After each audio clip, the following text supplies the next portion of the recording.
On Trans Day of Remembrance, I want to remind everyone that it's not just about grieving the lives that we have lost to violence and suicide. It's also about grieving the futures that have been stolen. We are simultaneously grieving the loss of our people, our community, and our futures, our safety, our health, our happiness, our access to care, our quality of life at the same time. And it's devastating, especially if you are a young person who was banking on just waiting another couple years to access HRT.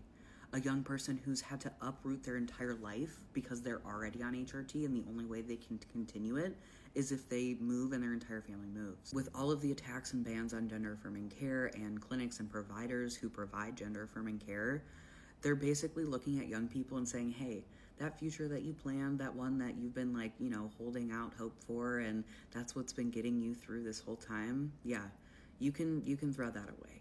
And that's what it feels like. Even if that is not what comes to fruition, even if we can find a way, this is what it feels like. That is the message that is being communicated sociopolitically to our young people. If you're feeling like you don't know what's going to happen and you don't know if you're going to have access, and you're looking at the magic 8 ball and it says outlook not so good, and you're freaking out and sad and panicking, that's valid.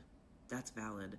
And please exhaust all of your options, because I guarantee you we can find a way. All this is to say, as much as we are making space to remember and grieve and hold the lives of the people that we have lost to violence and suicide, I will encourage all of us to also make room for our own grief and the grief of those still around us, in regard to our futures, because I think a lot of us feel like we don't know what the future is going to look like, and if we do, it's not great. It's not looking good.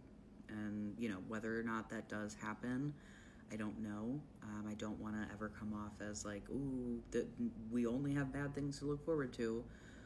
But I do want to just validate this sense of grief and loss and fear and concern, because I think realistically and sociopolitically, under an administration like this, how else are we going to feel? How else are we going to feel? We're going to respond in accordance with our circumstances. And that means we're going to be feeling a lot of grief and a lot of loss for a lot of reasons.